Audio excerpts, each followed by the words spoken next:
Toji completes the hidden inventory trio for Jujutsu Kaisen Phantom Parade, and he will be another DPS character just like Gojo, but he is of red typing and he focuses on physical technique damage. He is actually one of the most long-awaited characters for Phantom Parade, but what makes him so strong? Well, to put it simply, he is right now the best physical damage dealer in the entire game, and next to Yuta, he is the best red DPS. With his skill 1, he is able to select one character and deal physical technique damage, but also decrease their critical hit resistance for 3 turns. For skill 2, he still deals physical technique damage for 3 hits this time to one enemy, and the skill also nullifies any reduced damage received effects, so they do not apply to Toji at all for his skill 2. His skill 3 increases his own break damage, still deals some physical technique damage to one enemy, and removes attack nullification and one removable buff from the selected enemy. So here is where Toji's utility comes into play. He can remove recent buffs. His ultimate can do something similar because it removes attack nullification and one removable buff from all enemies though. It also targets all enemies for a lot of physical technique damage. Toji's damage overall definitely gets a big help from his passive skills as well. The first one, specifically Physically Gifted, not only boosts his own damage, but helps him a lot with survivability as well. Not only with damage reduction, but with HP recovery every single turn as well. His other passive skill, I think I'm getting my edge back now, focuses more on critical hits, but still can help with his damage output. For his skill priority, to focus on damage more, you want to upgrade his ultimate and skills 2 first, and then focus on skill 3 and finally skill 1. As far as his best recollection bits go, things are extremely simple. Since he is a very good physical technique damage dealer, you want a bit that helps you with exactly that, boosting his damage. Specifically, you can use something like Like-Minded Sisters, which is probably the best physical technique damage boosting bit in the game. But of course you do have further options, like for example the bit with Yuji and Todo laying down, named Nameless Youth. You can go with Sukuna and Gojo fighting, Play of the Strong, even something more recent and not available from the start, Tokyo Fukuoka Exchange. And for a free-to-play option, I guess if you lack better ones, you can go with Though the Future May Differ with Megumi and Yuji in the artwork. And as always for damage dealers, if you do not have the best options to focus on the specific type of damage, you can follow the other route and use a recollection bit that boosts combined damage. Some great examples here are Grand Exorcism, Adult Time, and for a free-to-play option, definitely Gojo Solo Camping.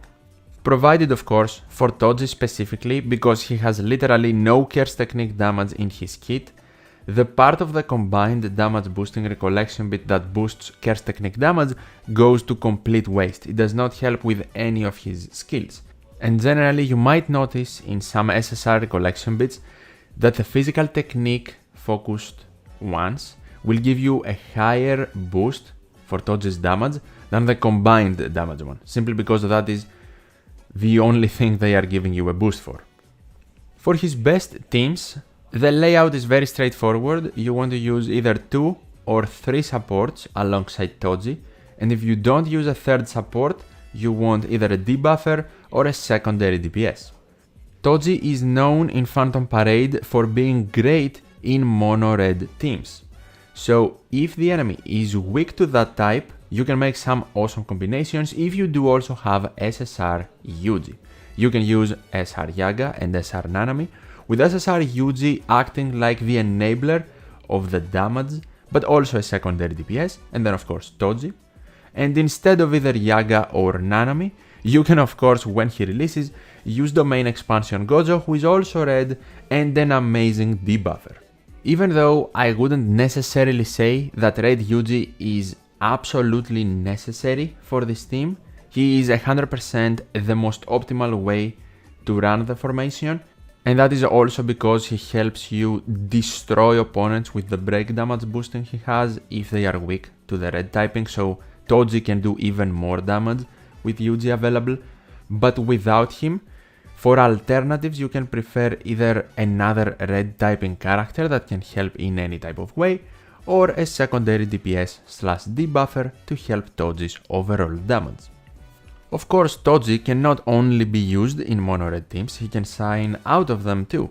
You would want to use him as your primary damage dealer, and then you can run characters like SR Yaga, SR Nanami for boosting, Rare Ijichi is definitely a great choice, the same goes for SSR Momo, one of the best supports in the game.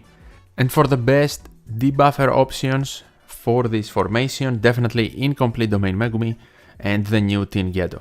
Another hidden inventory unit if you manage to get him. His skill 3 should be maxed out first to work with Toji.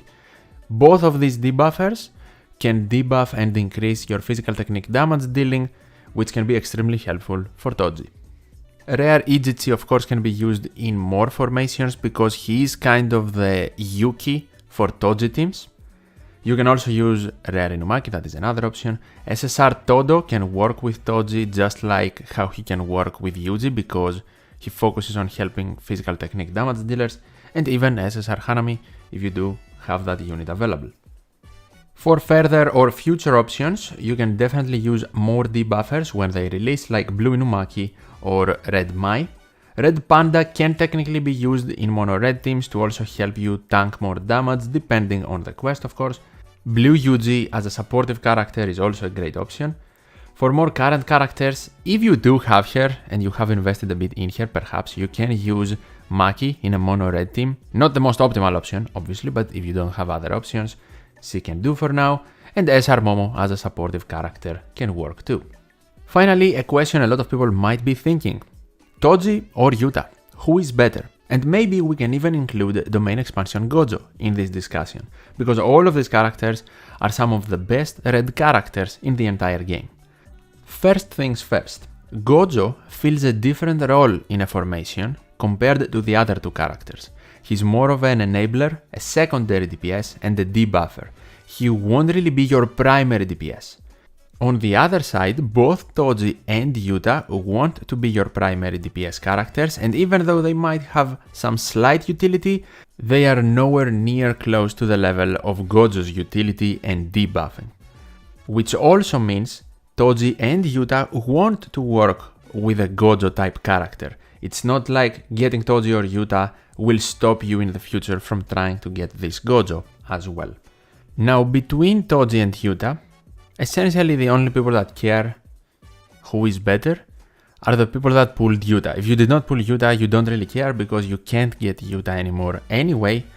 So for you, Toji is better. He will most likely be added to the standard banner at some point this year as well, later down the line. Overall, it's close. It's not like one is way better than the other. It also depends on your supports, characters that you can pair them up with, because Toji is physical technique damage based, while Yuta does combine the damage, but his ultimate is curse technique based. So we definitely have to take that into consideration. If you did pull Yuta though, skipping Toji completely is absolutely fine, because saving cubes for the broken units of Domain Expansion Gojo and later on Sukuna might even be a better idea, since you already have one of the best red DPS characters in the game. And that concludes my full character guide on Toji. What do you think about the character? Are you going to pull for him? Let me know in the comments down below. And as always, thank you so much for watching, take care, and I'll see you in the next one.